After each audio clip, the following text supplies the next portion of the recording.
ਅੱਜ ਦੀਆਂ ਖਬਰਾਂ ਵੱਲ ਆਈਏ ਤੇ ਧਿਆਨ ਦੇ ਨਾਲ ਸੁਣਿਓ। ਬਹੁਤ ਸਾਰੇ ਆਪਣੇ ਜਿਹੜੇ ਭੈਣ ਭਰਾ ਆ ਉਹਨਾਂ ਦੇ ਰਿਸ਼ਤੇਦਾਰ ਬਾਰਡਰ ਕ੍ਰਾਸ ਕਰਕੇ ਆ ਜਾਂਦੇ ਆ। ਕਿਸ ਤਰ੍ਹਾਂ ਉਹ ਪਲੇਨ ਦੇ ਵਿੱਚ ਚੜ ਸਕਦੇ ਆ ਜਾਂ ਨਹੀਂ, ਇਹ ਅੱਜ ਇੱਕ ਬਹੁਤ ਵੱਡਾ ਇਸ਼ੂ ਬਣਿਆ ਹੋਇਆ ਆ। ਜਿਹੜੇ ਮਾਈਗ੍ਰੈਂਟਸ ਕੋਲ ਪਾਸਪੋਰਟ ਹੈ ਨਹੀਂ, ਉਹ ਹੁਣ ਫਲਾਈਟ ਦੇ ਉੱਤੇ ਨਹੀਂ ਚੜ ਸਕਦੇ।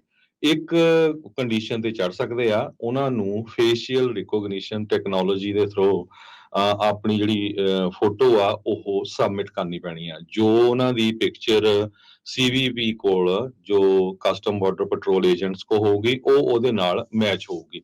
ਇਹ ਰੂਲ ਕਦੋਂ ਲਾਗੂ ਹੋਇਆ? ਪਿਛਲੇ 1-2 ਦਿਨਾਂ 'ਚ ਲੋਕ ਬਹੁਤ ਕਨਫਿਊਜ਼ਨ ਦੇ ਵਿੱਚ ਹੈਗੇ ਆ। ਸੋ ਕਾਰਨ ਕੀ ਬਣਦਾ ਵੀ ਬਹੁਤ ਵਾਰ ਜੋ ਲੋਕ ਬਾਰਡਰ ਕ੍ਰਾਸ ਕਰਕੇ ਆਉਂਦੇ ਆ, ਚਾਹੇ ਉਹ ਕੈਲੀਫੋਰਨੀਆ ਵਾਲੀ ਸਾਈਡ ਤੇ ਜਾਂ ਟੈਕਸਸ ਵਾਲੀ ਸਾਈਡ ਤੇ ਉਹਨਾਂ ਨੂੰ ਕਸਟਮ ਤੇ ਬਾਰਡਰ ਪੈਟਰੋਲ ਏਜੰਟਸ ਛੱਡ ਦਿੰਦੇ ਆ ਵੀ ਤੁਸੀਂ ਹੁਣ ਕਿਸੇ ਵੀ ਜਿਹੜਾ ਤੁਹਾਡਾ ਰਿਸ਼ਤੇਦਾਰ ਜਾਂ ਦੋਸਤ ਮਿੱਤਰ ਹੈਗਾ ਉਹਦੇ ਕੋਲ ਜਾ ਸਕਦੇ ਆ। ਸੋ ਲੋਕ ਬਹੁਤ ਵਾਰ ਇੱਕ ਜਿਹੜਾ ਉਹਨਾਂ ਨੂੰ ਲੈਟਰ ਦਿੱਤਾ ਜਾਂਦਾ ਸੀ, ਉਸ ਲੈਟਰ ਦੇ ਉੱਤੇ ਹੀ ਟਿਕਟ ਲੈ ਕੇ ਕਿਸੇ ਨੇ ਟੈਕਸਸ ਤੋਂ ਕੈਲੀਫੋਰਨੀਆ ਆਉਣਾ ਜਾਂ ਕੈਲੀਫੋਰਨੀਆ ਤੋਂ ਨਿਊਯਾਰਕ ਜਾਣਾ ਜਾਂ ਕਿਸੇ ਹੋਰ ਸਟੇਟ ਜਾਣਾ, ਚਲੇ ਜਾਂਦੇ ਸੀ। ਪਰ ਇਹ ਹੁਣ 1-2 ਦਿਨਾਂ ਚੋਂ ਬਹੁਤ ਵੱਡਾ ਜਿਹੜਾ ਕਨਫਿਊਜ਼ਨ ਆ ਉਹ ਚੱਲ ਰਿਹਾ ਹੈ ਸਾਰੇ ਏਅਰਪੋਰਟਸ ਦੇ ਉੱਤੇ। ਤੇ ਟਰਾਂਸਪੋਰਟੇਸ਼ਨ ਸਿਕਿਉਰਿਟੀ ਐਡਮਿਨਿਸਟ੍ਰੇਸ਼ਨ ਨੇ ਇਹ ਕਿਹਾ ਆ ਵੀ ਜਿਨ੍ਹਾਂ ਦੇ ਕੋਲ ਪ੍ਰੋਪਰ ਫੋਟੋ ਆਇਡੈਂਟੀਫਿਕੇਸ਼ਨ ਹੋਊਗੀ, ਉਹ ਬੋਰਡ ਕਰਨਾ ਚਾਹੁੰਦੇ ਆ ਫਲਾਈਟ ਤੇ, ਉਹਨਾਂ ਨੂੰ ਫੇਸ਼ੀਅਲ ਰਿਕੋਗਨੀਸ਼ਨ ਟੈਕਨੋਲੋਜੀ ਸਬਮਿਟ ਕਰਨੀ ਪਊਗੀ ਆਇਡੈਂਟੀਫਾਈ ਕਰਨ ਦੇ ਲਈ, ਜੋ ਡਿਪਾਰਟਮੈਂਟ ਆਫ ਹੋਮਲੈਂਡ ਸਿਕਿਉਰਿਟੀ ਦੇ ਕੋਲ ਰੈਕਰਡਸ ਹੈਗੇ ਆ। ਤੇ ਜੇ TSA ਮੈਚ ਨਹੀਂ ਕਰ ਸਕੇਗੀ, ਜੋ DHS ਦੇ ਕੋਲ ਰੈਕਰਡਸ ਹੈਗੇ ਆ, ਤੇ ਉਹਨਾਂ ਦੀ 에ਅਰਪੋਰਟ ਤੇ ਐਂਟਰੀ ਜਿਹੜੀ ਆ ਉਹ ਡਿਨਾਈ ਕਰ ਦਿੱਤੀ ਜਾਊਗੀ। ਹੁਣ ਬਹੁਤ ਸਾਰੇ ਲੋਕ ਆ ਉਹ ਕਹਿੰਦੇ ਅਸੀਂ ਟਿਕਟਾਂ ਲਈਆਂ ਆ, ਤੇ ਕੁਝ ਪਰਿਵਾਰ ਆਏ ਆ ਵੀ ਅਸੀਂ ਟਿਕਟਾਂ ਲਈਆਂ, ਅਸੀਂ ਜਦੋਂ ਚੜ੍ਹਨ ਲੱਗੇ ਤੇ ਸਾਨੂੰ ਉਹਨਾਂ ਨੇ ਚੜ੍ਹਨ ਨਹੀਂ ਦਿੱਤਾ। ਕਿਉਂਕਿ ਆਪਾਂ ਨੂੰ ਪਤਾ ਬਹੁਤ ਵਾਰ ਲੋਕ ਜਦੋਂ ਬਾਰਡਰ ਕ੍ਰਾਸ ਕਰਕੇ ਆਉਂਦੇ ਆ ਉਹਨਾਂ ਦੇ ਕੋਲ ਜੀ ਪਾਸਪੋਰਟ ਨਹੀਂ ਹੁੰਦੇ ਹੈਗੇ। ਸੋ ਇਹ ਕਹਿੰਦੇ ਵੀ ਇੱਕ ਹੋਰ ਫਾਈਨੈਂਸ਼ੀਅਲ ਬਰਡਨ ਹੈਗਾ ਜਿਹੜੇ ਲੋਕ ਇਦਾਂ ਕ੍ਰਾਸ ਕਰਕੇ ਆਉਂਦੇ ਹੈਗੇ ਆ। ਬਹੁਤ ਸਾਰੀਆਂ ਨਾਨ ਪ੍ਰੋਫਿਟ ਆਰਗੇਨਾਈਜੇਸ਼ਨ ਜਿਨ੍ਹਾਂ 'ਚ ਇੱਕ ਡੈਲ ਕਮਿਨੋ ਬਾਰਡਰ ਮਿਨਿਸਟਰੀਜ਼ ਕਰਕੇ ਹੈਗੀ ਆ, ਉਹ ਕਹਿੰਦੇ ਵੀ ਇਹਦੇ ਕਰਕੇ ਜੋ ਲੋਕ ਆ ਬਹੁਤ ਡਿਸਟ੍ਰੈਸ ਦੇ ਵਿੱਚ ਹੈਗੇ ਆ, ਬਹੁਤ ਜ਼ਿਆਦਾ ਉਹਨਾਂ ਦੇ ਉੱਤੇ ਤਣਾਅ ਆ, ਪ੍ਰੈਸ਼ਰ ਆ ਵੀ ਹੁਣ ਜਿਹੜਾ ਸਾਡਾ ਕੀ ਬਣੂਗਾ। ਤੇ ਬਹੁਤ ਸਾਰੇ ਲੋਕ ਫਲਾਈਟਸ ਦੇ ਉੱਤੇ ਚੜ੍ਹ ਨਹੀਂ ਸਕੇ। ਇੱਕ ਇਕੋਡੋਰੀਅਨ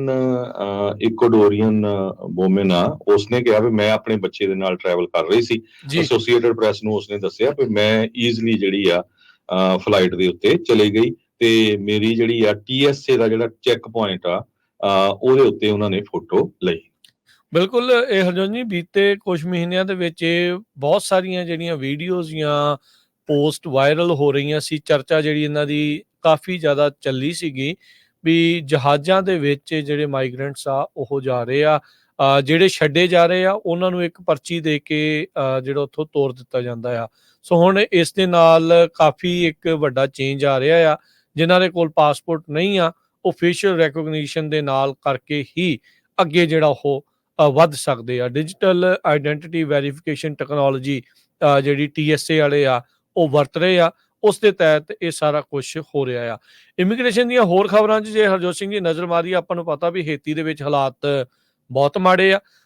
ਉੱਥੇ ਸਰਕਾਰ ਇੱਕ ਹਿਸਾਬ ਦੇ ਨਾਲ ਪਰੇ ਆ, ਤੇ ਹੁਣ ਜਿਹੜੇ ਗੈਂਗਸ ਆ ਜਿਹੜੇ ਕਹਿੰਦੇ ਵੀ ਅਸੀਂ ਸਿਵਲ ਵਾਰ ਨਹੀਂ ਤਾਂ ਕਰਨੀ ਆ, ਜੇ ਉਹ ਅਸਤੀਫਾ ਨਹੀਂ ਦਿੰਦਾ ਉਹਨਾਂ ਦਾ ਪ੍ਰਧਾਨ ਮੰਤਰੀ ਹੈਨਰੀ, ਜੋ ਕਿ ਉਸਨੇ ਦੇ ਦਿੱਤਾ, ਤੇ ਪਰ ਉੱਥੋਂ ਲੋਕ ਅਮਰੀਕਾ ਵੱਲ ਨੂੰ ਪਲਾਇਨ ਕਰਨਾ ਸ਼ੁਰੂ ਕਰ ਚੁੱਕੇ ਆ।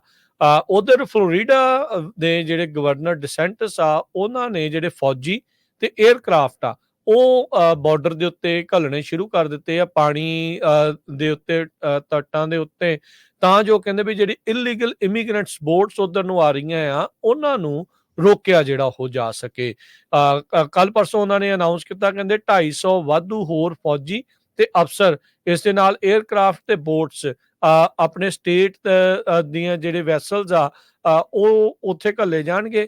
ਜਿਹੜੀਆਂ ਵੀ ਕੋਈ ਕਿਸ਼ਤੀਆਂ ਆ ਰਹੀਆਂ ਉਧਰਲੇ ਪਾਸੋਂ ਵੈਸਲਸ ਜਿਨ੍ਹਾਂ 'ਚ ਇਲੀਗਲ ਇਮੀਗ੍ਰੈਂਟਸ ਆ ਹੇਤੀ ਤੋਂ ਆ ਰਹੇ, ਗੈਂਗ ਵਾਇਲੈਂਸ ਤੋਂ ਭੱਜੇ ਹੋਏ ਕੈਰੇਬੀਅਨ ਨੇਸ਼ਨ ਦੇ ਵਿੱਚ, ਉਹਨਾਂ ਨੂੰ ਉੱਥੋਂ ਰੋਕਿਆ ਜਿਹੜਾ ਉਹ ਜਾਊਗਾ। ਸੋ ਪ੍ਰਾਈਮ ਮਿਨਿਸਟਰ ਏਰੀਅਲ ਹੈਨਰੀ ਨੇ ਬੀਤੇ ਮੰਗਲਵਾਰ ਅਸਤੀਫਾ ਜਿਹੜਾ ਉਹ ਐਲਾਨ ਦਿੱਤਾ ਸੀ, ਤੇ ਪ੍ਰੈਜ਼ੀਡੈਂਸ਼ੀਅਲ ਕੌਂਸਲ ਜਿਹੜੀ ਆ ਉਸ ਤੋਂ ਬਾਅਦ ਦੇ ਵਿੱਚ ਕ੍ਰੀਏਟ ਉੱਥੇ ਕੀਤੀ ਗਈ ਸੀਗੀ। ਸੋ ਸਟੇਟ ਆਫ ਫਲੋਰੀਡਾ ਕਹਿੰਦੇ ਵੀ ਅਸੀਂ ਕਾਫੀ ਡੈਡੀਕੇਟ ਕਰ ਰਹੇ ਆ ਰਿਸੋਰਸਿਸ ਇਲੀਗਲ ਵੈਸਲਸ ਨੂੰ ਫਲੋਰੀਡਾ ਦੇ ਵਿੱਚ ਆਉਣ ਤੋਂ ਰੋਕਣ ਲਈ, ਖਾਸ ਕਰਕੇ ਹੁਣ ਜਿਹੜੇ ਹੇਤੀ ਤੋਂ ਆ ਰਹੇ ਆ।